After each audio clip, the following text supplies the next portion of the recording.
And so about a month at home, give or take a little bit, I decided that, to come clean to my family and say, I need to go to treatment.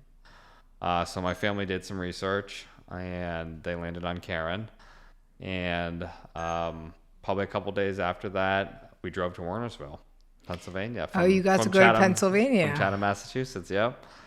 I don't really remember the ride. I do remember being like, oh, what am I doing? And I remember starting to get into Pennsylvania, and I've not really been to Pennsylvania, to be honest, especially Warnersville, and driving up the mountain and being like, what did I get myself into? And back then, they didn't have 𝗙𝗢𝗡, which is a beautiful detox facility today. They had this little, I don't want to call it a cabin. I think it's where they have some offices today, but this place with double beds, with a nursing station, but again, not as nice as 𝗙𝗡𝗡 or Keel Center today. And I'm being like, wow, this is where I'm going to detox? This is so strange. I'm in the middle of nowhere on a mountaintop in a place that I don't even know how I would leave if I needed to. Mm-hmm. But that being said, the best decision I could have ever made in my life was that day. That was a turning point. So you willingly went? Yep. You did. Okay. Yeah. But then obviously I did the same thing. I said yes, but then on the plane I was like, wait, what am I doing? Yeah. Why did I say yes? Yeah. But I didn't get to go to PA. I went straight to Florida. Which in some ways isn't necessarily, I mean, in my opinion, a bad thing. I mean, one of the things that I always share in my story is that Pennsylvania taught me how to love myself. We go to chapel, and back then I went to what's called, and they still have it today, the Young Adult Male Program. But back then it was really full all the time, and I met lots of younger men there. But they were really loving in Pennsylvania. They were like, here's all the things you can do. They had a cafeteria, which doesn't sound like a big deal, but, to me back then it was.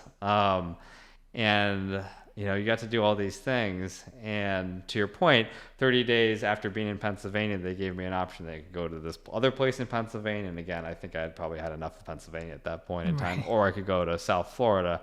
And they're like, it's beautiful. There's beaches there. There's a pool. I'm like, this sounds amazing. I get down there. And this is where I'm getting to what you were talking about is 6 of my quote unquote friends that I met up at YAMP were all sent to the same place in Florida. And they all had AMA'd. And I'm like, I get there and I'm like, where are all my friends? Where are all the guys that I know? They're like, yeah, they left. I'm like, oh. Okay. That's good. Thinking to myself, I wonder why they left.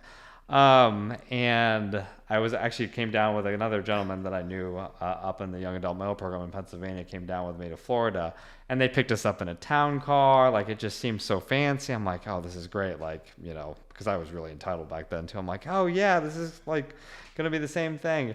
I get in there. Nope, it is not. They gave me a hamper. They gave me some sheets. Again, don't get me wrong. The apartments were nice. But it was not the same experience that I had up in Pennsylvania. And what was it like? I think reality hit. Shopping for myself. There was no cafeteria.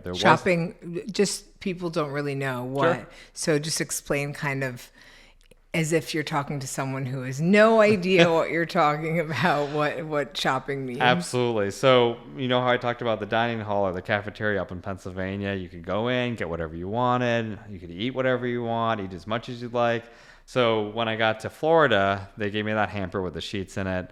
They said, you have, I can't remember what it was at the time, maybe $70 on a Publix gift card. And they're like, that's $70. You pay for your cigarettes, which I smoked at the time, and you pay for your food for the week. And that's it. There was no other money. There was no other spending. And again, I was personally broke at the time, so I didn't really have anything else to spend anyway. But they're like, that's it. I was like, that's it? Because in Pennsylvania, they would give you lozenges to get you over. Like, there wasn't like a, fixed amount of money you could spend or whatever. So I had to learn how to budget. And again, I was familiar with some of that from working as long as I did, but again, didn't really have to do that in recent times. And then how to figure out how to live with other people. So in Pennsylvania, if my memory serves me correct, I lived with one other person. Down here at the time, I lived with at least 2 or 3 other people, sharing an apartment, sharing a refrigerator, sharing a stove. And yeah, um, the experience was far different in that also like there were a lot of directives. So again, up there, like you'd be like, yeah, you can go to group, like, you talk about your feelings. I would go to group in Florida, and it was talk about your feelings, but we're also going to tell you everything that you did wrong. And everything that you were doing to hurt your family, hurting yourself, hurting everyone around you. And guess what? You're going to make some changes, or your family's not going to talk to you. Your family's not going to support you in any of your endeavors, both financially or emotionally, if you choose to go the other route. And you're going to be here for a very long time. I was like, oh, good. And again, I was really young at the time, early 20s.